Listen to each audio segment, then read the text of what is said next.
Hello tout le monde, on se retrouve pour ce C'est Dispo, alors filmé un peu à l'arrache. Cette semaine Simon n'est pas rentré malheureusement, donc il n'y avait personne pour filmer, donc je vais essayer de me débrouiller tout seul. Je sais pas trop ce que ça va donner. Cette semaine, regardez, je vais vous montrer un peu.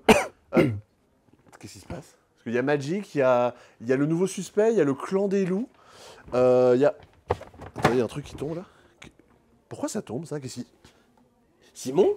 Non, c'est pas vrai. Mais qu'est-ce que tu fais là? Je suis en vacances, je suis en Islande, regardez.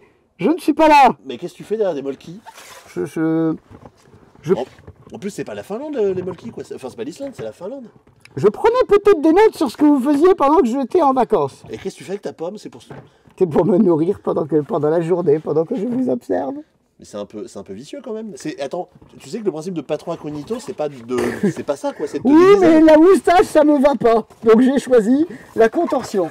Ah oui, bah c'est ok, c'est audacieux. Bon, Donc ça veut dire que tu peux présenter ces dispo, t'as eu le temps de bosser et d'entendre un peu ce je qu'on disait. maîtrise tout absolument par cœur. Ah, bah Salut, voilà. camarades de la chose ludique. Ah, il se déplie, il est entier. C'est mon côté Gollum. Figurez-vous que cette semaine, il y a plein de trucs, dont effectivement du Magic, du Seigneur des Anneaux, du Clan des Loups, des Suspects, des Artemis Project et bien des choses. Vous l'avez peut-être vu, il a une pomme à la main et des bananes sur les fesses.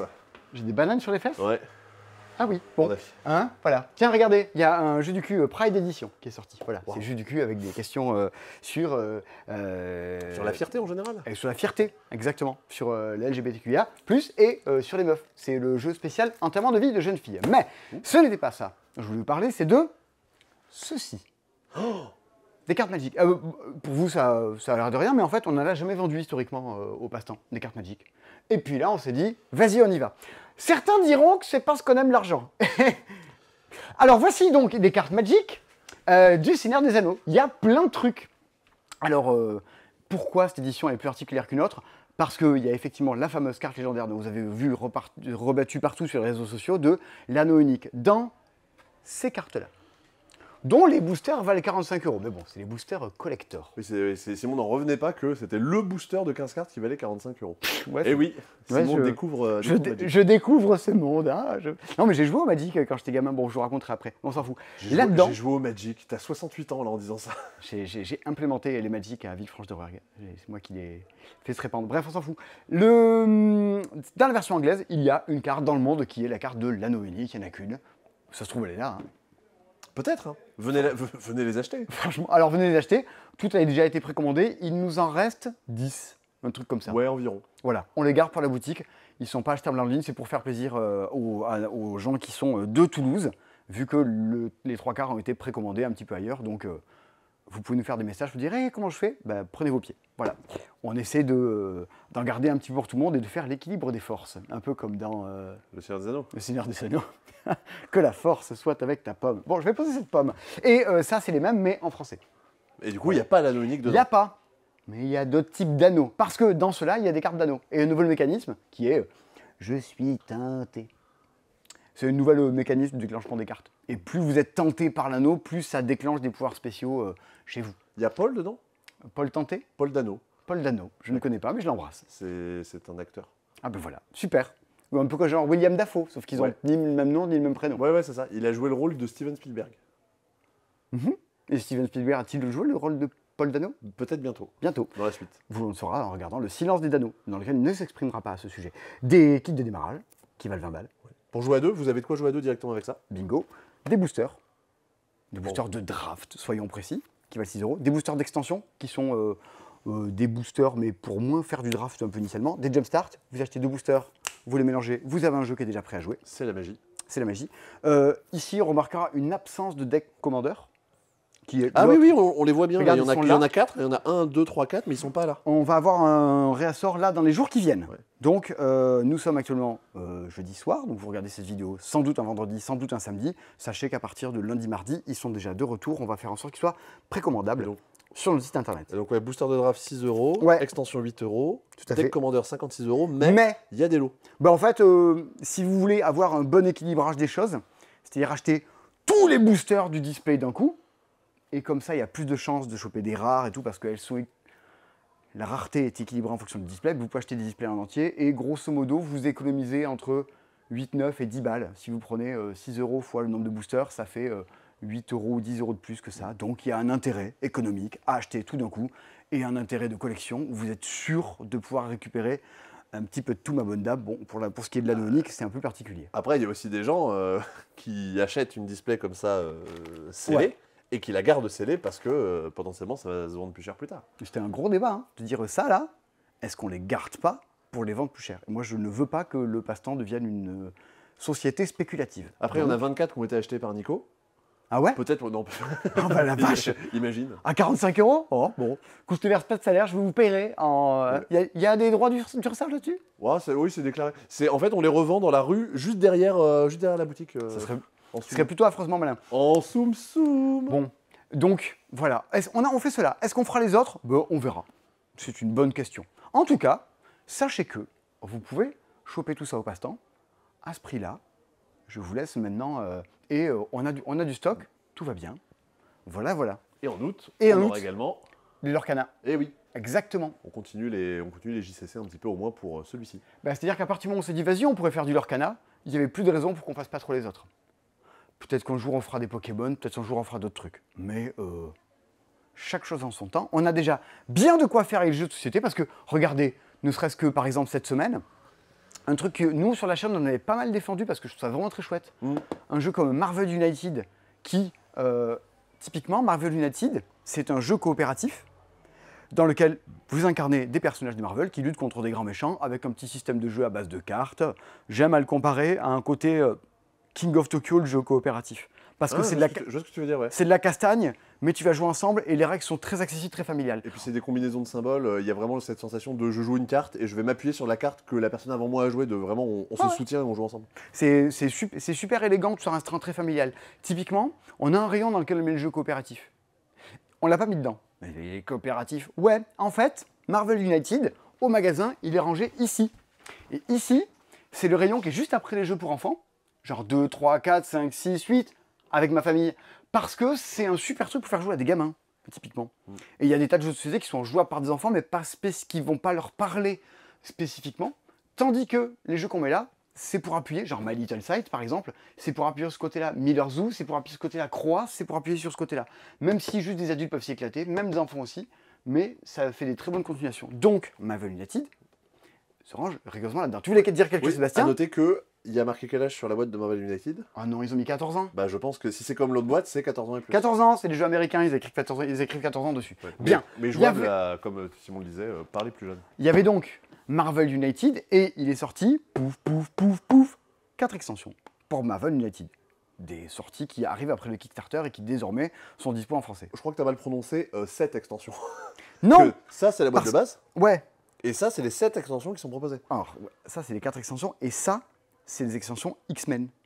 Ah bon, Parce que d'accord. moi je suis un peu pointu sur les choses, on l'a remarqué quand même. Bah, en termes de Marvel, ouais. Avec tout ce que j'ai pu dire sur Galadriel. Ouais, j'ai même pas parlé un peu des spécificités de ça. Ok, juste Magic, rapidement. Il y a des cartes d'anneaux, ok. Il y a des cartes de nourriture, qui est une autre façon de carte de gérer le mana. Il y a des cartes de saga, qui sont des cartes qui se bonifient un peu de la même manière que l'anneau. Mais pas exactement de la même manière, mais qui s'implémentent en pouvoir au fur et à mesure. Et il y a des cartes d'orques, qui sont des sortes de plus un plus un, qui débarquent au fur et à mesure du jeu. Bien. C'était pour l'instant gameplay sur les cartes de Magic. Marvel United, spécialisé sur X-Men. Lui, c'est une boîte de base. Ça, c'est les extensions de la boîte d'X-Men. Ouais, Voilà. En fait, c'est des extensions même pour le jeu de base. Hein. Sachant que... Ah, tu peux les mettre dans l'autre? Ah ouais, tout est combinable. Sachant que il y a des petites spécificités, à savoir que dans celui-là, il y a des méchants que vous pouvez jouer en tant que héros, enfin des anti-héros que vous pouvez utiliser pour l'un pour l'autre. Il n'y a pas un truc sur le mode solo également? Je dis Alors, une bêtise. non, alors déjà, par exemple, effectivement, dans celle-là, c'est les héros, les personnages qui sont en violet. Il y a Magneto, genre qui est à la fois gentil et méchant, donc on peut jouer en personnage et en méchant. Il s'appelle pas Serge Magneto? Non? Oui, Non, si, Très exactement. Et non, il y a un mode en gros super vilain où on va jouer en asymétrie. Il y a quelqu'un qui contrôle le super vilain et qui va affronter tous les autres. C'est ça qui n'est pas dans le premier. Bien voilà, donc ça c'est cool, il y a tout. Là vous êtes là genre, waouh la vache, faut s'enquiller tout ça. Bon, non, vous pouvez acheter les héros que vous préférez à l'intérieur. Si vous êtes plus Spider-Man ou Black Panther, Ouais, il y a vous choisirez en Thor, fonction. il y a Black Panther, il y a les Gardiens, il y a Spider-Man. C'est qui ton perso préféré dans tout cela? Dans tout cela, Ouais. mon perso préféré c'est Edna Crapabel. Ah bah oui. Voilà, Je savais pas ce que tu allais sortir et je ne suis pas déçu. j'ai trouvé Edna Crapabel. Pareil pour les fans de Senseiya, il y a l'extension Asgard dans lequel typiquement, c'est encore une fois un mode, la grosse plus de l'extension, en plus des 50 nouvelles cartes shiny, c'est le mode solo dans lequel vous jouez. Elle s'appelle comment elle? Hilda. Ah, elle est là, Hilda. Et elle vous fait défausser des cartes, elle vous déclenche des effets spéciaux. Pour les amateurs de jeux solo et pour ceux qui ont aimé Saint Seiya, le deck building. Et j'ai l'impression qu'il y en a quand même beaucoup. Il y a une bonne commu de Saint Seiya Zouz.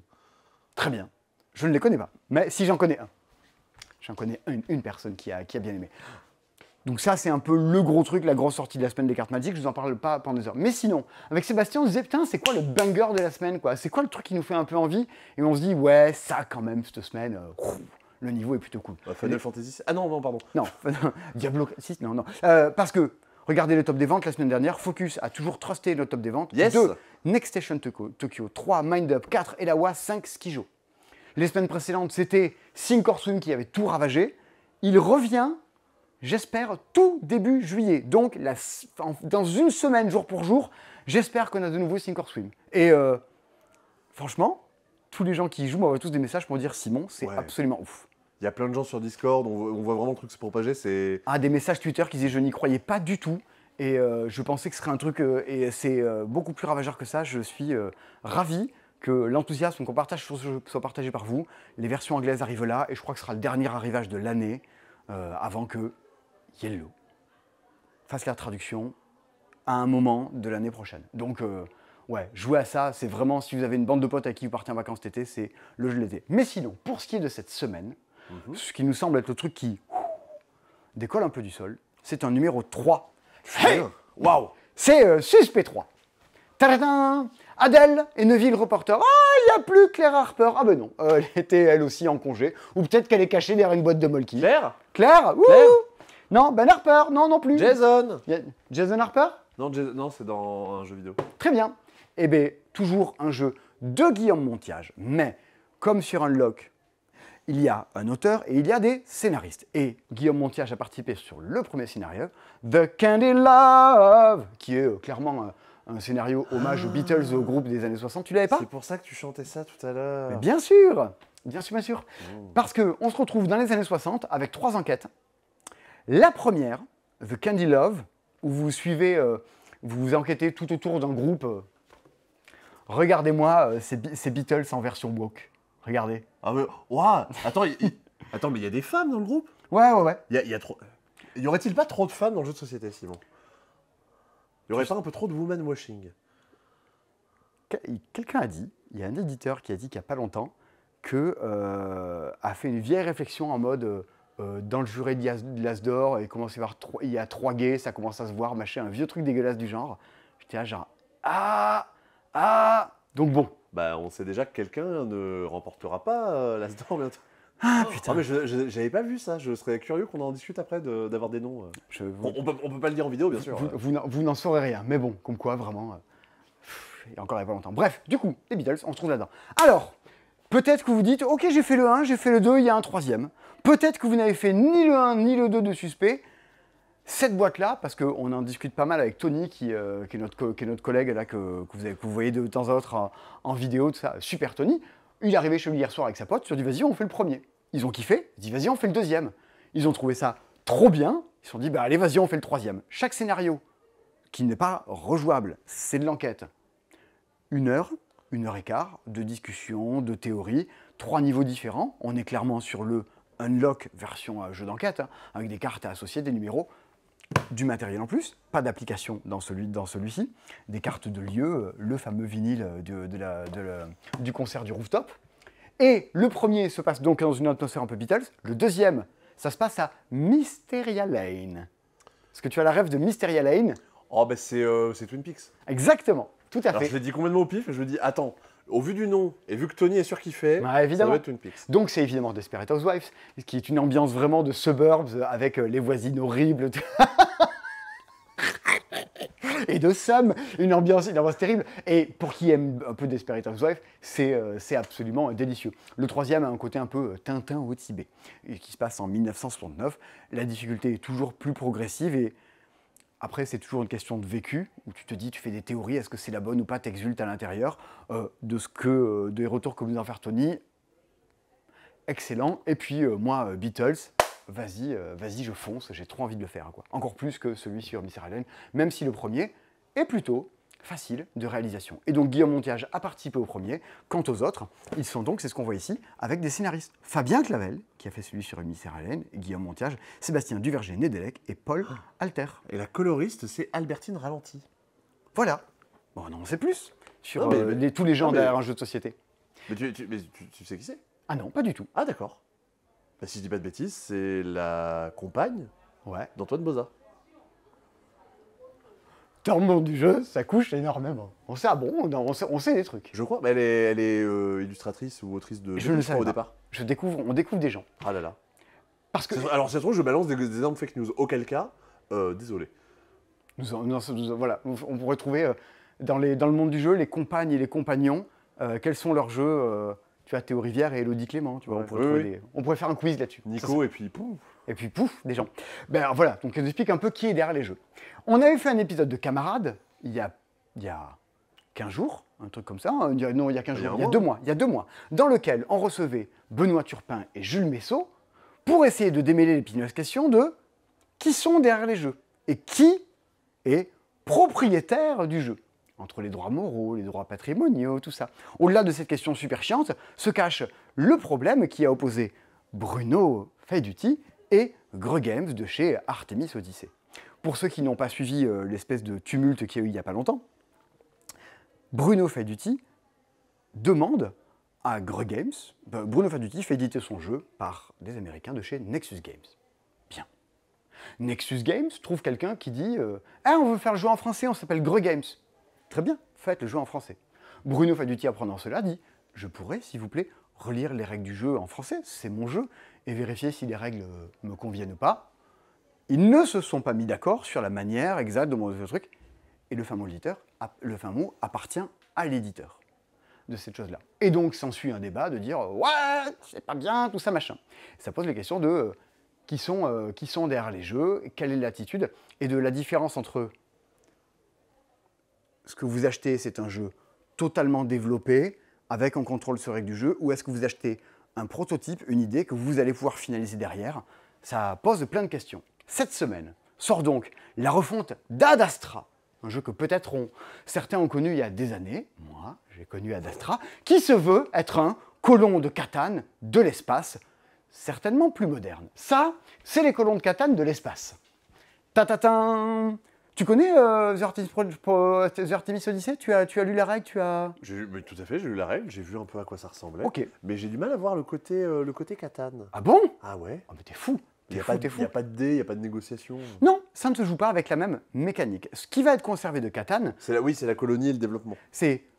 effectivement, j'établis des colonies, je les upgrade et je commerce avec les autres joueurs. Ça, on retrouve le même côté, ou alors, Ah mais oui, il y a du commerce. Oui, ok. Ah, mais c'est oui, bon, mais bien sûr. oui, pardon, j'avais... ou alors avec la banque, afin de marquer des points, non pas 10 points, mais 77 dans The Artemis Odyssey. Sauf qu'effectivement, c'est pas un jeu dans lequel au tour à tour en jetant des dés, non. Nous avons des cartes en main qui sont nos cartes de programmation, avec des actions, telles que déplaçons-nous, ou construisons, ou produisons, ou commerçons. Et on va venir poser ces cartes sur les cases qui sont ici, les cases numérotées de 1 à 10, qui sont posées là. Tuc, tuc, tuc, tuc, tuc. Moi, je vais dire, j'aimerais que, à la moitié du tour, on puisse commercer. Toi, quelqu'un pourra dire, moi, j'aimerais qu'au début, on puisse se déplacer.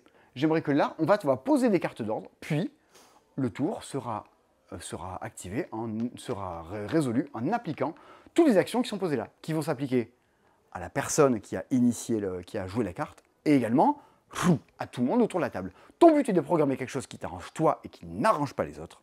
Très clairement, de faire construire quand ça n'intéresse pas les gens de construire, de faire produire avant qu'ils aient réussi à foutre leur construction partout, et évidemment de t'installer sur les meilleures planètes avant les autres. Sachant que les actions qu'on met, on les voit pas avant la... J'allais y venir. Oh C'est le petit plaisir de la chose. Ah. C'est que tu ne sais pas, tu as l'impression de maîtriser les choses, de dire bon, j'envisage ça, mais tu ne sais pas du tout ce qu'ont programmé les autres joueurs.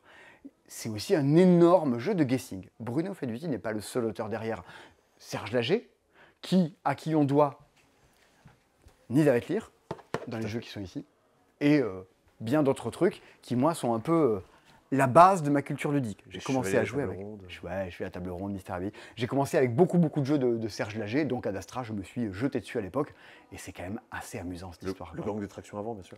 Ah, c'est pas très bon le gang des tractions avant. Ouais. Je trouve que là, pour le coup, ça a excessivement vieilli, le gang des tractions avant. Mais c'était un jeu fondateur à l'époque. The Artemis Odyssey et la promesse de dire on en fait un Catane plein de rebondissements avec un système un peu plus moderne en termes de dynamique de tour et d'éléments chaotiques propres à Bruno Faduti, eh ben c'est très très chouette. Moi, à Dastra, je suis du coup très content qu'ils reviennent. Il y a quelques petites différences subtiles par rapport à Dastra. Il y a des cartes d'Alien, la règle des 41. À l'époque, si tu finissais et que ton score c'était exactement 41, tu avais gagné. Voilà. C'est drôle. Oui. On dirait un peu... Non, mais on dirait un jeu de fléchettes. Oui, mais c'était débile. Donc maintenant c'est 77 et à 41, on pioche des cartes d'artefacts aliens qui sont des sortes de cartes de développement, on va dire, qui déclenchent de petits effets spéciaux à l'intérieur du jeu. Et puis oui, je sais pas si tu l'avais montré, mais en fait, le déplacement, ça va se faire de planète en planète. On va coloniser. De planète en planète, on arrive sur des types de cases. C'est pas des champs de blé, des champs de moutons ou d'argile, mais c'est des planètes qui produisent différents types de cristaux, de l'eau, de trucs, et qu'on va s'échanger les uns les autres. Les constructions rapportent des points, les constructions sont améliorables également à l'intérieur de tout ça. Sur le système d'action et le système de je me pose sur telle planète qui fait ça, telle planète qui fait ça. Alors au-delà du thème, ça me fait quand même pas mal penser à Race for the Galaxy. J'ai envie de faire une action qui va m'arranger moi et pas les autres. Bien sûr. Et essayer de deviner ce que vont faire les autres pour pas le déclencher à ma place. Et puis le fait de dire je vais jouer une carte qui me permet de faire ça ou de faire ça, bah là je vais me mettre sur une planète qui correspond. Bien sûr, c'est un conglomérat de bonnes idées. Je suis assez content qu'ils reviennent. The Artemis Odyssey est donc dans la collection de chez Grand Guild Games. Grand Guild Games, qui ont du coup un autre jeu qui s'appelle The Artemis Project, Oui. dont il y a l'extension qui est sortie il n'y a pas super longtemps. Oui, on l'a justement on l'a évoqué la semaine dernière, parce qu'on n'avait pas été livré, je crois. Ok, mais bon, voilà. C'est l'instant Artemis. Ça, alors, un 5 joueurs. Il y a un mode solo. Je vous avouerai qu'à l'heure actuelle, je n'ai pas joué au mode solo parce que j'étais caché derrière des molkies juste derrière. 2-5 joueurs, le mode A2 a été rebossé. Je pense que quand même, en termes de commerce, d'interaction, 3, 4, 5, ça me semble profitable. Mais je dis ça de mon expérience de le jeu. Une partie, c'est 1 heure, pas excessivement plus. Ils disent quoi Ils disent 20 minutes par joueur. Ouais. Voilà, vous en ferez votre idée. Oui, peut-être que c'est bien, à 2, mais en tout cas, ça reste bien à 3, 4, 5. Ouais. Et puis alors là, la programmation et tout, pour qui a deux jeux de programmation, les Colt Express, les Robo Rally, c'est assez enthousiasmant. Un autre truc dont vous avez déjà parlé sur une autre vidéo de Camarades, notre émission du samedi soir sur les jeux de société, c'est le Clan des Loups. D'ailleurs, le prochain épisode de Camarades arrive dimanche. Oui. On a tourné ça hier, c'était très bien, comme d'habitude. Comme d'habitude. Non, mais il y a des fois qu'on fait des trucs bien, des fois des trucs moins bien. Mais c'est comme ça, c'est les joies et les affres de la création. Le Clan des Loups. Avec une couve qui est vraiment trop belle. Ouais, quand même, là, voilà. On sent on verra une couverture peut-être un peu moins belle, on vous dira pas, peut-être que vous devinerez. Ah là là là là là là. Bon, le Clan des Loups, on est sur un jeu de contrôle de territoire. Ça, c'est un peu pour la tristesse du vocabulaire. On est clairement sur un jeu de conquête. Je me déplace, je prends des lieux et dans lequel l'interaction, elle est là. On est aussi là au passage pour s'embêter les uns les autres. C'est un jeu dans lequel on est des loups, on va essayer de contrôler donc des territoires, lesquels, ceux qui rapportent des points, sachant que selon le développement de la Lune, ça marche pas le développement de la Lune. Mais regarde, il suffit de lire le cycle lunaire. C'était ça que je voulais dire. C'est écrit dessus. Oui. Port salut. Mais tu sais, quand tu es très myope, tu dis pas les mots. Oui. Le cycle lunaire, selon le cycle lunaire, les points de tension et d'intérêt du jeu vont se déplacer au fur et à mesure du jeu, ce qui en fait un jeu quand même assez dynamique. Hop, faut être là. Dans quelques tours, faut être là-bas. Tiens, je vais anticiper, je vais commencer à y aller. Hop, toi, tu restes là. Et on s'accapare des lieux. On s'accapare le fait de contrôler un lieu en y mettant plus de loups que les autres joueurs. Comment ça marche l'histoire? Un jeu dans lequel, à son tour, on active une action. Les actions consistent à utiliser ces petites tuiles que vous avez devant vous qui correspondent au terrain. Sachant que ces tuiles représentent donc des forêts, des terres glaciaires, des landes, des déserts et des marécages, qu'on appelle également montagnes quand on a un peu de vocabulaire, et qu'à partir du moment où on active une action, les fois d'après, elle sera retournée, ce qui fait que ça change la configuration des tuiles qu'on a devant nous. Ah! Et donc, ce qu'on voit indiqué ici, c'est qu'on va pouvoir, comme action, se déplacer. Vous prenez vos loups, vos louveteaux, vous les déplacez. Évidemment, vous allez pouvoir les déplacer et interagir avec les terrains que vous venez d'activer. Sachant également que les terrains, quand vous avez dans l'angle ce que vous allez pouvoir retrouver de l'autre côté. Ouais, les tuiles sont recto verso et là derrière, il y a du marécage. Et celle-ci n'a pas d'angle, elle est toujours ceci. Se déplacer, vous retenez une plaquette, vous le faites. Pour les autres, il va falloir retourner 2 plaquettes du même type de terrain que celui avec lequel vous jouez là. Ah oui, je peux pas retourner 2 n'importe quoi, c'est 2 forêts ou 2 montagnes ou 2 neiges. Donc tu fais une action des fois, non pas parce qu'elle t'intéresse primairement à ce moment-là, mais parce que du coup ça te permet d'avoir maintenant 3 fois le même type de terrain sur ton jeu. Parce qu'il va falloir 1, 2 ou 3 plaquettes selon le type d'action que vous voulez faire. Des actions qui consistent à hurler consiste en fait, je sais pas si il faut avoir joué à Age of Empires, mais il y a un côté un peu la conversion, tu sais, avec les zélotes. Ouais, Wololo, bien sûr. Wololo. Voilà, là, exactement. Et tu es à côté, et hop, un loup qui est neutre, bah, tu le transformes en un des tiens. Hop, il te rejoint ta meute. Plutôt sympa. Alors que l'action dominée va permettre de faire ça, mais avec les loups des adversaires, mais c'est plus cher. C'est dommage que ce soit pas un jeu, du fait qu'il y ait une action dominée, c'est dommage que ce soit pas un jeu sur les rats. Dominé. Les rats. Oui, sur les... Ah mais non. Et voilà, En fait. vous pouvez du coup faire ça, mais il faut faire 3 terrains du même type, ce qui va quand même vous coûter un peu plus cher. Vous pourrez faire apparaître des tanières, des antres, qui au passage, ça se regardait, déploiement, vous avez moi, c'est un truc que j'aime bien dans les jeux, je crois que j'ai souvent dit en vidéo, quand vous avez un plateau devant vous qui va permettre d'améliorer, de customiser vos actions au fur et à mesure du Je jeu. crois que c'est un des premiers trucs que tu dis quand tu parles de site. C'est vrai. Et de ça, Teutonica. Vous avez ici l'action déploiement. Ben, chaque fois que vous allez poser des petites tanières, vous allez les poser donc sur le jeu. Et ça va augmenter le nombre de loups que vous pouvez déplacer chaque fois que vous faites l'action, vous déplacez. Plutôt sympa. Et à partir du moment où vous avez débloqué une ligne entière, vous gagnez des jetons d'action gratuites. Hop là, j'ai des actions gratuites que je peux faire en plus. Et chaque fois que vous allez améliorer les suivantes, vous aurez même des points de victoire ou des terrains jokers. Regardez, j'ai une forêt en plus, je ne vous l'avais pas dit.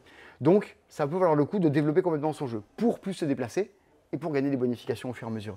Pareil, vous aurez la même chose pour le nombre de cases que sont capables de traverser vos loups. Vous aurez la même chose pour la portée du hurlement. Jusqu'à combien de cases vous pouvez convertir les autres. Les antres, ben ça va rapporter plein de points et hop, aussitôt des actions joker en plus. C'est les tanières améliorées, et notamment les antres, c'est assez majeur pour le contrôle de territoire. En fait, un antre, parce que oui, nous disons un antre. Ah ouais, Eh oui, ok, c'est ce genre masculin. très bien. Et ça a plus de points de dominance que les autres pions qu'on pourrait avoir. Parce qu'on on vient là, c'est quoi le but du jeu? Le but du jeu, c'est de marquer des points. Parce que lorsqu'on arrive à convertir des loups, à casser la figure aux autres, on va donc occuper les cases qui sont ici, avec les unités qui sont faites éliminer. Et à partir du moment où on arrive sur une case de lune, on déclenche un cycle de lune. Et à ce moment-là, on va regarder dans le territoire, regardez, hop, un territoire qui est indiqué de la lune, qui est le joueur qui possède le plus d'éléments dessus. Ah oui, donc vas-y, quand on arrive à 9 parce qu'on est à 3 joueurs, ou à 7 quand on est à 2, il y a le croissant de lune. Donc là, il y a le croissant de lune, on va évaluer ça. 4 points pour ceux qui en ont le plus, 2 points pour ceux qui en ont le moins. Hop là, la lune s'en va, et maintenant on sait que pour les prochaines lunes, ça sera là-bas que ça se passe. Pour la fin du jeu, c'est là-bas que ça se passe. Il faut essayer de se déployer un petit peu partout. Nombre de joueurs. Tadadam. Je crois qu'on est sur 2-4, ouais. 2-5. 2-5. Comme ce genre de jeu-là, même si à 2, il y a un côté plus tactique. À 2, il y a une couleur en plus qui a ajouté une couleur neutre qui va pas bouger mais qui est quand même là un peu pour nous embêter. Il y aura plus le côté jeu d'échecs. À 4-5, il y aura plus le côté chouineur et diplomatie. Comme dans ce genre de jeu-là, une partie, vous comptez 1h15. Oui, c'est annoncé. Ouais, c'est ce qu'a annoncé. Ce que Baptiste nous avait dit aussi. C'était 1h15, 1h30, mais avec les règles sur la première partie. Oui. C'est 10. Ouais, en fait, la règle est un peu longue parce qu'il y a toutes ces histoires de domination, quand je retourne une tuile de forêt, je peux terminer mon déplacement sur de la forêt, donc c'est un peu long à mettre en place. D'ailleurs, en pratique, on a 3 actions différentes, donc rien de fantastique. Il y a des fois, il y a des règles qui sont un peu inutilement longues. Tu les dis, tu fais, Hein, ça aurait mérité... Bah, je sais pas, tu vois, il faut quand même l'expliquer, mais par contre, après, une fois que tu le montres, en fait, quand tu as quelqu'un pour le montrer, c'est peut-être plus facile que de l'écrire. Un démarrage rapide, quelque chose qui dit, mais les points de détail de règles sont dans ces encadrés-là. Les règles générales sont là. Mais bon, la rédaction des règles, encore une fois, tout un art, toute une œuvre. Il y a un autre truc assez barré quand même sorti cette semaine. Ouais. C'est Persepolis. Ah non. Et non, c'est Souviens-toi. Et on a déjà eu des jeux de ces auteurs-là. Bien sûr, c'est Hachi. C'est l'auteur c'est le duo d'auteurs derrière Photographe. Exactement, c'est un petit photographe jeu chez Matago. Ouais, et c'est l'auteur aussi d'un autre jeu dont on a parlé récemment, qui a eu sa 2e boîte récemment. Mince. Ah alors Mince. on croit me faire des cols et en fait j'en mets des... non. c'est moi, voilà. Ah non. Et si, c'est l'auteur derrière, hop, Get On Board. Ok. Get On Board, un jeu de, hop, Sahashi, illustré par Monsieur Z. Mais la version originale de Get On Board est illustrée par... Parce que c'est un jeu japonais à la base. Takako Takarai. Pour ceux qui se posent des questions sur la traduction de Matago, elle est effectuée par Antoine Prono, par Transludis. Oui, j'avais vu ça, c'est vrai. Quelqu'un dont c'est le boulot et qui fait ça plutôt plus que bien. Ouais, bien. Qui est un peu le Bruno Catala des traducteurs, quoi, qui s'exprime publiquement et qui défend la cause des traducteurs auprès du grand public. Le porte-étendard. Ah oui, Tout à fait. Le VRP. Bien. Où est-ce qu'on est dans Souviens-toi? On est au Japon, on est dans un jeu dans lequel votre but va se faire une visite d'un lieu. Vous allez donc avoir devant vous un petit plateau qui pour l'instant représente un lieu qui est plutôt vide. Et votre but va être d'y poser dessus des bâtiments, des parcs, des gens, et de vous créer comme ça un petit plateau qui, si possible, vous rapporte le maximum de points. Vous aurez fait le plus beau voyage avec les plus beaux souvenirs. À chaque début de manche, on fait apparaître des petits jetons sur des cases qui sont ici. Il y a une carte qui vous dit combien vous en mettez sur chaque emplacement. Et on va choisir un emplacement les uns les autres en partant du premier joueur, dire hop, ça m'intéresse ce truc-là. Ou moi celui-là. Et chacun, on va en prendre un. Il va falloir venir maintenant les poser sur son plateau. Comment? En fonction de la carte qui est indiquée juste ici. On va donc mettre 3 jetons par case et les jetons qu'on prend, on doit les poser dans une diagonale. Hop, on peut en prendre 3 jetons et il faudra les poser autour d'une même case de façon orthogonale. Je prends cette case-là et j'en mets un là, un là, un là. Et voilà, voilà qui est fait. Bien. Notre but est donc, ces jetons-là, de les positionner correctement de façon à leur faire marquer des points. Là, quand tu me le décris, ça a l'air très très classique. Oui, bien sûr. Mais en fait, ça l'est à une exception près. Sachant que par exemple, les bancs, c'est indiqué dessus. Votre but, c'est de les mettre à côté les uns des autres. Il y a 2 bancs à côté. Très bien. C'est marqué dessus. Les hôtels, il va falloir faire des L ou les mettre par 3 en fait. On a ici votre petit plateau personnel qui vous dira, qui vous rappelle exactement comment il faut les poser. Bien. À partir du moment où vous allez les poser comme il faut, vous les retournez pour dire « Eh, c'est bon, je les ai placés comme il faut, ils vous rapporteront des points à la fin du jeu. » Bien. Vous allez également poser sur ce plateau-là un plateau qui dit « Au fait, les amis, moi, chez moi, j'ai mis un banc à cet endroit-là. » Ou alors, les amis, j'ai réussi à faire un bel aliment d'hôtel à cet endroit-là. Bien. C'est un jeu dans lequel votre but est de visiter ensemble des choses. La beauté du voyage ensemble. Désormais, les autres joueurs auront plus de points s'ils arrivent à faire des bancs ou des hôtels dans les mêmes endroits que vous avez fait précédemment. Ouais, ce qu'on est en train de décrire sur notre plateau, c'est notre souvenir de la ville où on est allé ensemble. Et voilà. Et les souvenirs ne sont peut-être pas les mêmes partout. Et voilà. On a comme ça plein de petits éléments, notamment vous avez dû le remarquer sur votre plateau, il y a des cases déjà colorées. Vous aurez plus de points si vous posez dessus les éléments qui sont demandés, des parcs, des hôtels, des voyageurs. Et au passage, vous avez notamment les petites boutiques qui sont ici. Elles, on ne vous demande pas de faire de forme particulière. Par contre, à un moment, vous allez dire, ben là, je viens d'en poser une, et hop, je valide tout le lotissement qui va avec. Plus votre lotissement de boutique sera grand, plus vous aurez de points à gagner. Par contre, si vous vous attendez pour les poser, ben, c'est pas dit que vous arrivez à mettre les autres autour. Et vous serez peut-être passé à côté de quelque chose. On est sur un jeu de 4 joueurs, je pose mes trucs, j'agence mon petit plateau. C'est très mignonné, c'est très propre. J'ai pas grand mal à en dire. C'est certes très classique dans l'expérience. Il faut aimer les jeux où est-ce que je vais arriver à agencer ça? Et quand ça marche pas, vous râlez.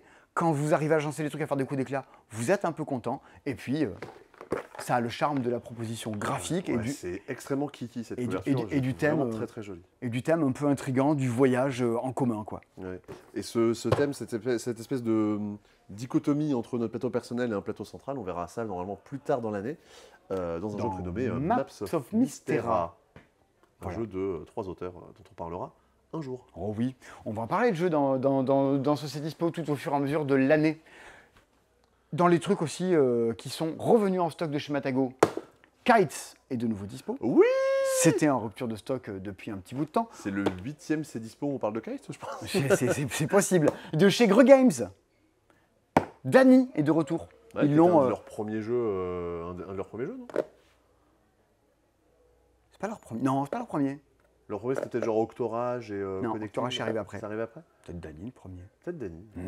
Bien, le format a changé pour être dans les mêmes formats que Jus du cul, tout ça. On appelle ça des formats Fnac et Cultura. Mais pourquoi pas? Ouais. Ah oui, d'accord. Moi, je trouve. Bah non, mais t'as raison. Ouais, voilà. Et mais c'est pas forcément péjoratif, mais que c'est pas. Je trouve que c'est le format un peu blanc manche coco, tu vois. Oui, c'est ça, non, mais t'as raison, mais je me l'étais pas mis en tête. Dans cette optique-là. C'est évidemment un excellent. Enfin, moi, je trouve ça très très fort, Dany, non seulement parce que la proposition graphique ne ressemble à rien. Et on a un parti pris, on y va, on assume et on vous en fout plein la gueule. Et puis, c'est évidemment un Dixit avec un traître. C'est le genre de jeu que j'aime bien, avec quelqu'un qui fait en sorte de faire rater, ou de rater dans les réponses qu'il peut proposer, ou d'induire les autres en erreur sans trop essayer de se faire gauler. Je trouve ça très fort. Et ça, c'est de nouveau dispo. Il y avait Dany fait des films. il paraît, mais j'ai pas ouvert la boîte, j'ai pas vérifié, que dedans il y a également des cartes qui venaient d'Anis fait des films ou qu'il y a des crossovers un petit peu entre les deux. En tout cas, Et de mémoire, parce que j'avais parlé avec Flo Greux, comme on dirait, à Cannes, je crois qu'il n'y aura pas forcément de nouveaux contenus parce que l'illustrateur n'est pas spécialement, en gros, a un peu terminé son inspiration dans ce style-là et Très bien. voulait passer à autre chose. il de a fait mémoire. le tour de Dany. Ouais. Eh bien Mais, écoutez, et puis ouais, faites des jeux avec des propositions graphiques comme ça, c'est cool. Qu'on proposait autre chose et des styles graphiques différents, ça permet de changer. Et c'est chouette. très bien. Donc voilà, c'était quoi chez Matego. Sort cette semaine un bloc en fait. Il devait s'appeler Block Party, mais il y a déjà un autre jeu qui s'appelle Block Party. Dans Block en fait, votre but est de faire deviner des choses en assemblant des blocs. Alors, c'est pas des caplas, hein. C'est des trucs beaucoup plus relous que des caplas. C'est des bouts de barrière, des demi-coquetiers. C'est vraiment Un demi-coquetier. ouais, des serpentins, des trucs. C'est vraiment des trucs de merde pour essayer de faire ça. Et là où c'est malin, c'est que c'est pas genre tu pioches, tu dois faire deviner un parasol, tu prends des trucs, t'assembles. Non, on est deux équipes. Dans chaque équipe, il y a quelqu'un qui est en charge de faire deviner aux autres. Bien. Il peut pas penser ce qu'il veut. C'est ton adversaire qui te dit on partage le même mot, donc on est deux à faire deviner une locomotive. Il y a la locomotive, très bien. Et moi, je vais dire bah tiens, Sébastien, prends cette pièce de merde, faire une locomotive. Tu vas faire salaud. Mais tiens, Sébastien, prends ce truc de merde, faire une locomotive. Ah, je t'emmerde, prends ça, faire une locomotive. Mais non, toi, prends ça, c'est pourri. Et chacun, on essaie d'empiler ça. Les autres en face ont 6 mots au centre de la table. Ils ont blouson, ils ont rail, ils ont chaussures, ils ont métro, ils ont locomotive et ils ont sous-marin. On prend nos 3 blocs, on assemble ça comme on peut. Il faut que nos coéquipiers arrivent à retrouver ce que c'est. S'ils se plantent, on va pouvoir se refoutre en bloc dans la gueule pour retenter à nouveau. Il faut être l'équipe évidemment qui marque le plus de points et qui pourrit le plus la vie des autres. Voilà ce qu'est bloc en fait. Ça aurait été vachement bien de l'ouvrir et de faire un exemple avec des vrais blocs. Moi j'ai déjà joué. Ah oui, oui. Mais c'est dommage, on n'a pas reçu de boîte. C'est un jeu d'Alan Hermoun et Bobby West. Alan Hermoun étant l'auteur des Aventuriers du Rail. C'est pas rien du tout. Et de diamants. Avec Bruno Fiduti, tout se recoupe. Ah ah. Donc voilà. Bloc en fait. De petits blocs en fait. It is available.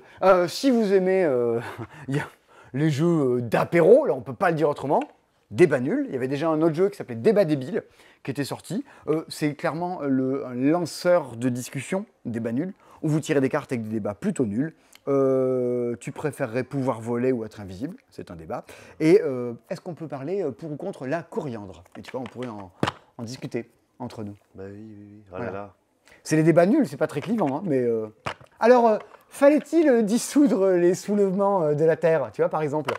Ah, c'est ah là là. Ah, pour ou contre la coriandre. Ah bah non, t'aimes pas ça? Bah c'est pas bien. Bah non, c'est juste génétique.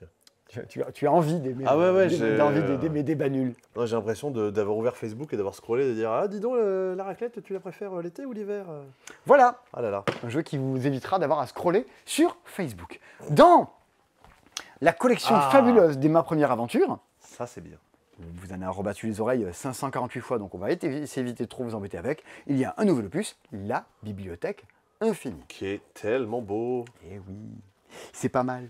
Bon, histoire par Pauline Vallée. On peut dire une chose sur Pauline Vallée, elle le dit elle-même, elle est orthophoniste. Donc, les choix... Ça arrive, hein. Oui, ce n'est pas grave, on s'en rétablit très bien. Les choix et personnages sont étudiés pour travailler certains graphèmes. C'est pas ta copine qui est orthophoniste? Si. Voilà, très bien. C'est pour ça que je sais ce que c'est qu'un graphème, bien sûr. Fort bien. L'idée de tout ça, des petites illustrations, il y a le grand livre du savoir qui a été dérobé par un méchant magicien. Nous incarnons des esprits, l'esprit du vent, l'esprit de la glace, l'esprit du feu, et on va partir à la recherche de nos grands livres du savoir. Il y a 2 petits trucs un peu rigolos quand même que je peux vous dire. Ah ouais, tu as vu les trucs rigolos qu'il y avait dedans? Ben oui, je l'ai lu. Ah. Ah bah attends, Oh. je me suis fait ma petite aventure. Quand vous arrivez à la bibliothèque, on vous demande d'ouvrir 3 livres, le livre des légendes, le livre des mystères ou le livre de notre temps. Vous décidez lequel vous voulez ouvrir. Si vous ouvrez le livre des légendes, vous vous rendez compte qu'en fait, vous êtes en train d'ouvrir En quête du dragon. Et c'est les personnages d'En quête du dragon du coup qui sont à l'intérieur. Ça c'est trop la classe. On avait vu ça à Cannes, Mais oui. c'est trop stylé. Le livre des mystères, vous allez trouver les personnages de une de celles que j'ai préférées au Wolof. Oui, oui, bah oui, qui ressort vraiment comme étant une des meilleures. Bah Ouais. avec En quête du dragon justement. Et moi j'aime beaucoup celle-là également, le livre de notre temps. Tadam! Vous savez où vous êtes, hop. Voyage en terre ocre. Non, Non. c'est celui sur le...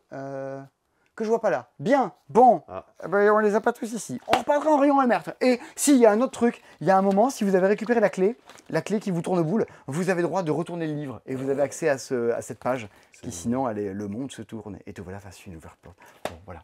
Non mais la gamme continue, c'est très bien. Il va y avoir des puzzles bientôt qui vont être dans cette Ouais, chose-là. avec des nouveaux types de jeux qui sont proposés, ouais. Bon, ben du coup, on est content d'en avoir un de plus. On n'est pas assez de jeux. Bien, et de nouveau disponible, mais pas oui. exactement. Deux choses. La semaine dernière, vous parliez du correctif pour OS, qui est de nouveau dispo. Oui, Enfin, qui est le correctif est là. Dispo pour corriger les mots qui ont été mis par d'autres ou quoi. Et là maintenant, on va pouvoir vendre un jeu qu'on avait en stock depuis. Pouh. Ouais, OS.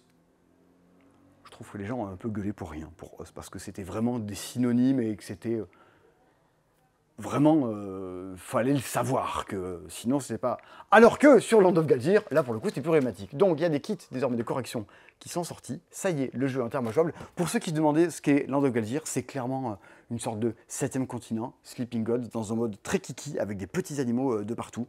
Avec de côté, pareil, toujours l'application qui vous débloque des chapitres avec des voix et tout à l'intérieur. Ouais, c'est pour le dos de boîte, là, il y a le plan, il y a des dés de couleurs pour les tests de compétences, il y a des objets, c'est trop mignon. On n'y avait évidemment pas joué parce que on ne voulait pas tomber sur l'application qui plantait, tout ça, les trucs mal traduits. Désormais, Land of Galdir is available. On n'y a pas joué parce qu'on n'avait pas de boîte non plus. Bien, c'est vrai, c'est un plus. Alors, Etherfield. On est en train de... Tony, dans l'équipe, est en train de se manger Etherfield, pour le coup. Ouais. Parce que c'est plutôt assez délicieux. Je crois qu'en 3 jours, il a joué 15 ou 20 heures. Ouais, carrément. Oui. On est sur... on vous en avait déjà parlé lors de sa sortie. On est sur un jeu coopératif. Alors, c'est pas de l'exploration de donjons, mais on est plus proche de quelque chose d'un Tétigrel, une sorte de grand roman dans lequel on vit une épopée d'aventure à l'intérieur. Ah oui, ça, c'est le même éditeur. C'est on incarne des rêveurs, ils ont un peu tout oublié, on va découvrir nos personnages en même temps qu'eux-mêmes. Et voilà. Donc, ce qui fait a priori un parti pris narratif très très fort à l'intérieur. Et vous croisez pléthore d'ennemis et tout dans vos songes. Ce qui fait que on retrouve là-dedans une mini-extension, c'était des choses qui étaient proposées lors du Kickstarter. Comme quoi, finalement, ça finit par arriver en boutique. C'est que ça doit pas être si mal, les boutiques ici, si les jeux finissent par arriver dedans, que ça n'a pas été remplacé par d'autres trucs. Mais bon, écoute. Donc... J'ai regardé la boîte de Marvel United X-Men, elle est une fois et demie moins chère en boutique que sur Kickstarter. Oui, bien sûr. Mais sur Kickstarter, t'avais tous les stretch goals. Je fais, bah oui, mais du coup, c'est pas des cadeaux, tu les payes.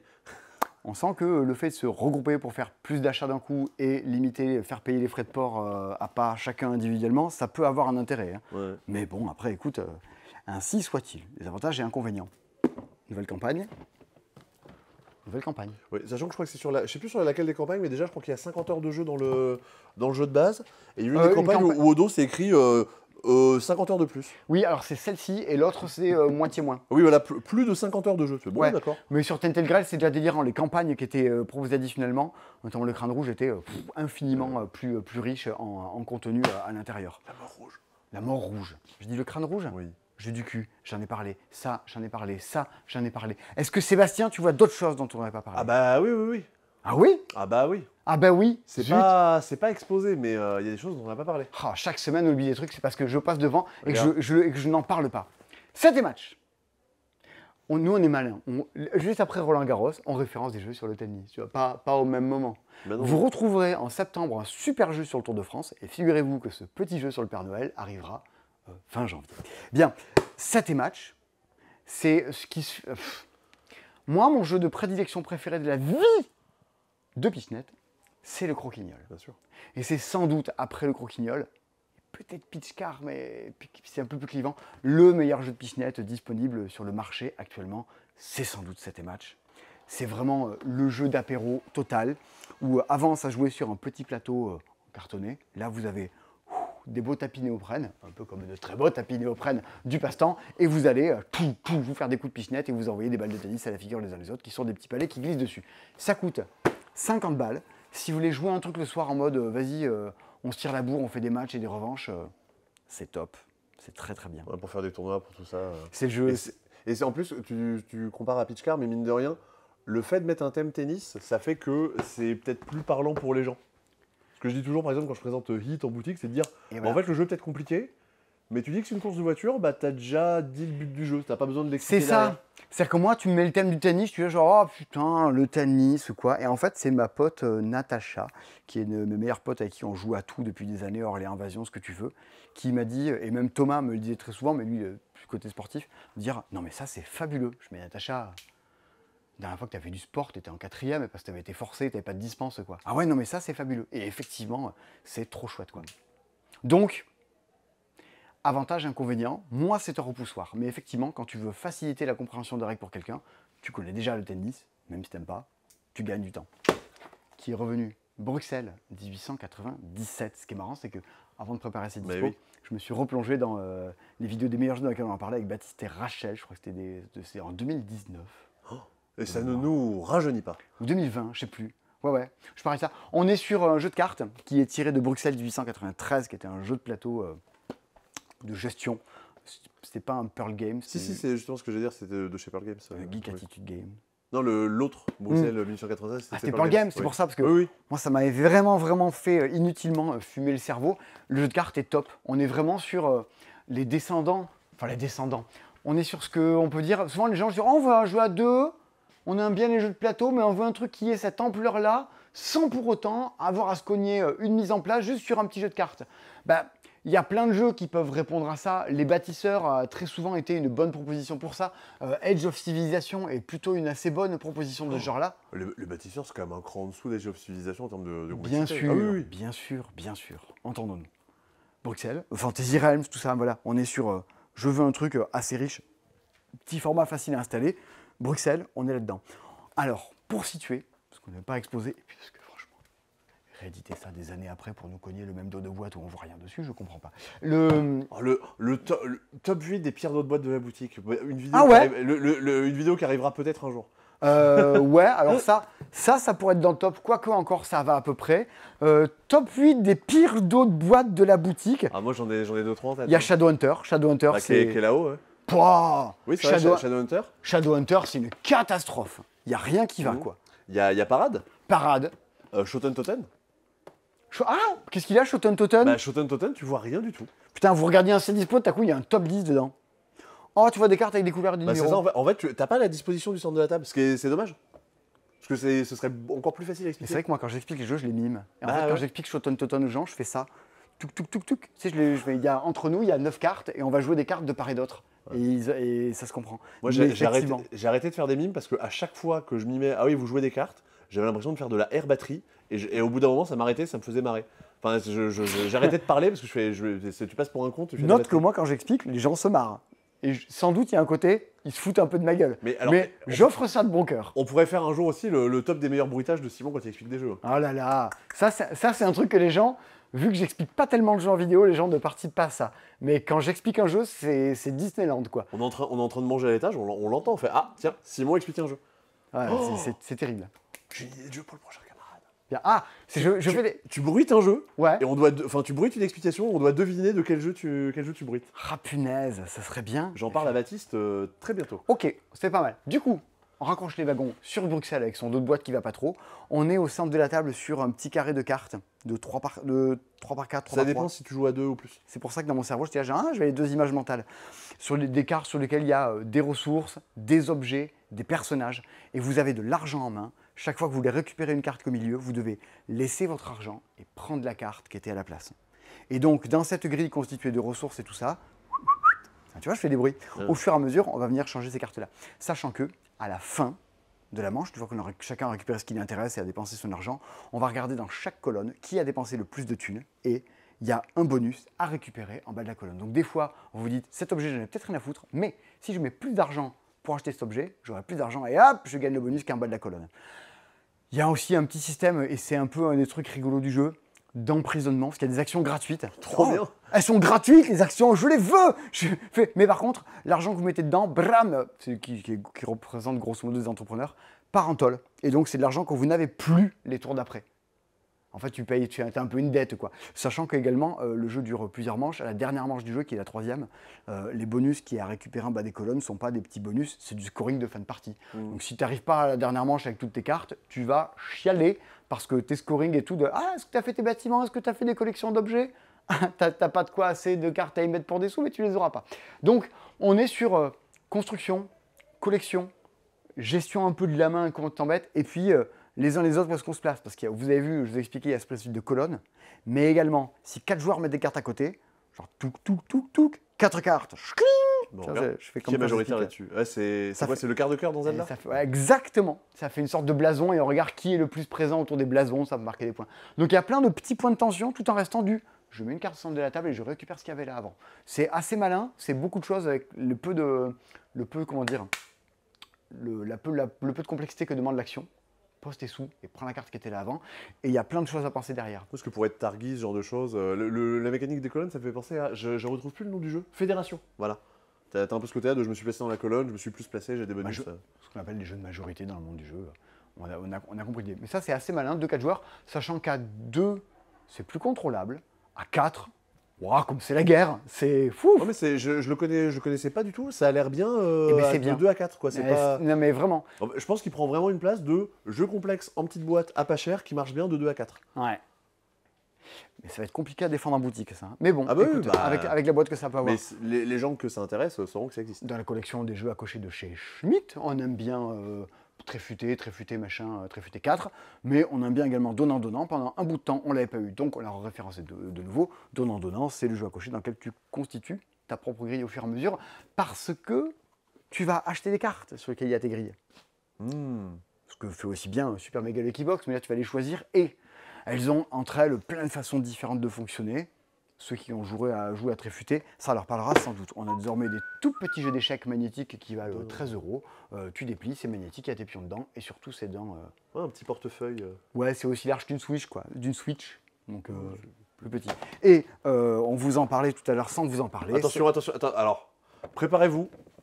Quoi? La couverture de la semaine. Il y a des fois, on ne sait pas trop ce qui se passe. Hein. Alien, encore une journée de soleil. Another Day of Sun, bien sûr, la ref à La La Land. Voilà, un jeu de survie coopératif. On est sur le zombicide de l'alien, très clairement.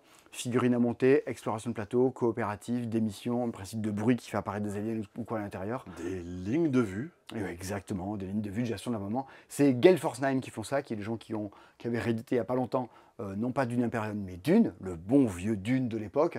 On sent que c'est des gens qui proposent vraiment des jeux américains. Du zombicide, et ça plaira aux plus figurinistes d'entre vous et à ceux qui aiment les jeux coopératifs dans lesquels on vit l'aventure au fur et à mesure. Du lancer de dés et on se raconte l'histoire au-delà de ça. Reste un parti pris graphique assez particulier sur Alien. Donc cette fois-ci, Sébastien, tu me diras pas qu'on n'a pas vu beaucoup plus de Non, trucs. ça y est, on a terminé. Je crois qu'on a vu tous les jeux de la semaine. Dimanche, nouvel épisode de Camarades. Oui. Et semaine prochaine, ne quittez pas maintenant, semaine prochaine il se passe des trucs. Ouais, il y a plein de jeux. Mercredi, c'est les soldes. Ah oui, bah oui. C'est Ouais. vrai. Le Cdispo n'interviendra que jeudi soir. Enfin, vendredi matin pour vous. 2 jours dans lesquels, si vous voulez choper des trucs en solde, il va falloir y aller. Bon, je les garde pour la fin, hein, pour les gens qui regardent les Cdispo jusqu'au bout, les gens qu'on appelle mes parents. Vous allez pouvoir choper tout ça. Mercredi, on fera des posts Facebook, machin, pour dire envoyer les liens de tout sur le solde, sur le site, tout ça apparaîtra. On a fait le tour du magasin, je crois qu'il y a quoi, 150, 200 jeux qui doivent être en solde, un truc comme ça. Un truc du genre. T'as des petits noms en tête pour les gens qui sont restés jusque-là? Alors, il y a un truc, il ne faut pas que je vous le dise, parce qu'il y a un petit gamin qui est venu au magasin et qui voulait exactement un jeu. Je dis la bonne réponse, c'est lui. Et il m'a dit, mais j'ai pas assez de sous, je peux aller jusqu'à 35 € grand max. Je dis, mais il sera soldé la semaine prochaine. Achète-le à ce mois-là. Donc il y en a un, je ne vais pas vous le dire parce que je ne veux pas qu'il soit acheté, je veux qu'il soit pour ce petit gamin qui était trop cool. Bon bref, et je ne peux pas solder les jeux avant, c'est pas légalement, ce n'est pas possible. Bien. Qu'est-ce qu'on a? Oh putain, mais oui, bien sûr. Des Beyond the Sun. Il nous reste quelques Beyond the Sun. L'extension arrive dans 2-3 semaines. Ouais, donc c'est le moment de choper des Beyond the Sun à pas trop cher. Il y a des trucs que je me sépare, mais vraiment à contre-cœur parce que c'est fabuleux. Mais c'est des trucs que je trouvais méga bien. J'en avais acheté des montagnes, mais tout le monde s'en fout. Ah bah oui. Bah oui. Bah ouais, c'est On très parle de bien. Pearl Games. J'ai toujours pas joué. Ça a l'air totalement barré, totalement cool. Bah, c'est trop bien. Moi, c'est un des jeux avec mon mec auquel on a le plus joué dans les petits jeux de cartes à deux. Ça ressemble à rien d'existant, c'est assez incongru, c'est très très bien à deux. T'as un Ça a l'air système de... horrible à pitcher en boutique. Ouais, c'est horrible Tellement d'habiter en c'est boutique, mais tu construis une ville en commun et tu te bats pour être celui qui met le plus d'habitants et qui met le dernier étage des bâtiments ensemble, avec un système de cartes que tu joues et que tu te drafes les uns les autres. Ça, c'est très très bien. Ouais, il y a un Et truc qui me fait Pearl rire Game, aussi. dernier jeu de Pearl Game, hélas. Ouais. Il y a un de mes jeux préférés de l'année dernière aussi, je crois qu'il va être soldé. Ah bon? Ouais, Vas-y, dis, balance un nom. bah Toilette Inscription. Ah putain, Bah ouais. c'est Qui est vrai. là juste à côté de Arceus Society, il se C'est vrai. cache. Il est sur le côté là. Le jeu est excellent, mais Bah il est hélas trop cher. Toilette Inscription. C'est tellement bien. Eh ouais. Mais, bon. En Donc, solo à plus. Alors Mais faut la oui, table qui va avec. Hein, mais... putain, ça joue bien en solo, ça joue bien à une armada, c'est un ovni, mais c'est très très bon. Ben voilà, du coup, ça c'est en solde la semaine prochaine. Un de mes jeux de Pfister préférés, Cloud Age. Eh oui. Je trouve qu'il avait réussi à faire un truc assez avenant avec un système de nuages où tu regardes par-dessus une petite campagne, très plaisant. Ouais, un matos un peu atypique. Et voilà, Cloud Age, bon, ça partira en solde, bon. Il y a quelques... Ah, le jeu préféré de Alain Balaye de Blue Cocker de l'an dernier, est-ce que tu sais ce que c'était? Un mec qui a joué à plein de jeux par an, qui édite des choses sur le marché et tout ça. C'est quoi son jeu préféré de l'année? Ah, j'en ai aucune idée. C'est Boon Lake. Ah, bah oui, c'est Ouais, vrai. il a eu un kink pour Boon Lake. Mais c'est pas le seul. Hein. Ouais. Et donc, Ah, hélas, j'avais oublié qu'il ait beaucoup aimé. Boon Lake sera dans les soldes aussi. Donc voilà, quelques pistes d'intérêt. Surveillez le site mercredi. Bam, allez-y et vous pourrez choper des trucs à ce moment-là. On vous en reparle en long, à large et en travers vendredi prochain. Vendredi prochain, il y aura également 2 trucs qui sont, à mon sens, des choses que j'attends vraiment de 2023. Il y aura Expédition autour du monde de Wolfgang Kramer. Je suis actuellement, au moment où vous regardez cette vidéo, je suis en train de tourner une vidéo sur Expédition. On va tenter de faire une prouesse technique qui n'a pas encore été trop faite dans le monde du jeu de société. Ce qui fait que cette vidéo, on a passé... C'est quand c'est mardi que je suis allé la tourner? Bah, hier. Mardi. Non, avant-hier. Ouais. Et bien mardi, je suis arrivé sur le lieu de tournage à 10h. On a réussi à faire fonctionner tous les équipements, les capteurs et ce que tu veux, à 17h. Et on a tourné 30 secondes de vidéo. Donc, Mais c'est vrai que le deepfake de visage de Danny Briand, quand même, pour chanter une T'as chanson, vu c'est audacieux. Hein. la vidéo sur Expédition n'arrivera pas la semaine prochaine en même temps que la sortie du jeu. Techniquement, il y a beaucoup de boulot et puis beaucoup d'ambition de faire une chose qui soit bien. Mais le but ne sera pas de vous dire que c'est le meilleur jeu de l'année. Pas du tout. Le but sera de vous dire pourquoi ce truc-là, qui est la réédition d'un vieux jeu qui date du début 2000, qui avait été un peu oublié à tout le monde. T'es fou. Ah ouais. 85. Oh là là. Le jeu a bientôt 40 ans. Ben, pourquoi ce truc-là à 40 ans est toujours bien? Pourquoi ce jeu à 40 ans? Et pourquoi ça me fait dire, putain, ça, c'est quand même dans les trucs qui me semblent très notablement marquants cette année, quoi. Et c'est aussi au passage une question de parler de... On nous demande souvent dans les dispo, j'ai répondu la semaine dernière à quelqu'un qui nous posait la question. Tiens, c'est marrant, on trouve que ce temps-ci, il n'y a pas tant de trucs qui décollent un peu du sol. Attention, il ne peut pas y avoir des Sink or Swim qui sortent chaque semaine. Il ne peut pas y avoir une Challengers qui sort chaque semaine. J'ai répondu là-bas et la vidéo dans les commentaires du dispo la semaine dernière et la vidéo sur Expédition répondra certainement à cette interrogation-là. Du moins, je prendrai le temps de vous expliquer mon point de vue sur la chose et la question. Donc, semaine prochaine, les soldes. Expédition, et évidemment... Et puis ouais, si vous faites une commande pour les soldes, regardez ce qu'on dit d'Expédition dans le C-Dispo et ça vous permettra de compléter votre panier. Mettez un Sink or Swim avec. Oui. Ça votre vie sera plus... Et si vous êtes un de ces sales gauchistes qui traînent dans notre pays en ce moment, hein, des gauchistes tels que l'ONU, la semaine prochaine, c'est la sortie de On lâche rien. Voilà. Et ça, c'est très très rigolo aussi. On vous en parle à partir du... ça sort lundi, ça sort le 26. Ouais, complètement. Donc ça... Et c'est nommé pour le flip, le festival de Partenay, dans la catégorie, je sais plus le terme, mais c'est la catégorie jeu un peu engagé, où il y a en général les jeux de subvertis, parce qu'ils ont un message dans leur jeu. Un jeu créé en collaboration avec l'Action des chrétiens pour l'abolition de la torture, qui met avec évidemment les illustrations d'Alan Barth. On vous en reparle la semaine prochaine dans le prochain C'est Dispo. D'ici là, amusez-vous bien avec des jeux que vous avez déjà chez vous, mais sinon, Magic c'est sorti, Suspect, Le Clan des Loups, et souviens-toi, si tu devais embarquer 2 jeux cette semaine, Sébastien, tu embarquerais quoi? Bah Bruxelles, ça me tente quand même vraiment bien. Tu as raison. Ah, Marvel United. Marvel United parce que le coop, le solo, Marvel... on reparle de tout ça d'ailleurs la semaine prochaine. Oh, et du solo aussi la semaine prochaine, il y a Résistance. Ah ouais. Oui, il y a... la résistance. On n'est pas couché la semaine Grosse prochaine. semaine prochaine. Et après, je prends un train et je vais à PEL. Artemis Odyssey. Pour ma toi, part. ouais. Ouais, bien sûr. Bien sûr, bien sûr. Uh-huh. Bien sûr, Artemis Odyssey. Et en 2. Et en 2. Bien sûr, retrouvez-nous la semaine prochaine pour les nouveaux épisodes de Dispo. Land of Galdir, ça a quand même l'air cool. Je regarde ça dans le coin, mais j'ai mon petit king sur les petits animaux. Si Natacha n'avait pas cette match, j'aurais pris cette match. Voilà, allez. Attends quelques semaines. Tony va s'acheter Land of Galdir, tu pourras lui emprunter sa boîte. Et tout c'est à Ion Sun. Tiens, on prépare une vidéo juste sur Ion Sun. Allez, bisous. Ah bon? À bientôt. Oui, tu savais pas? Il se passe des trucs. Ciao.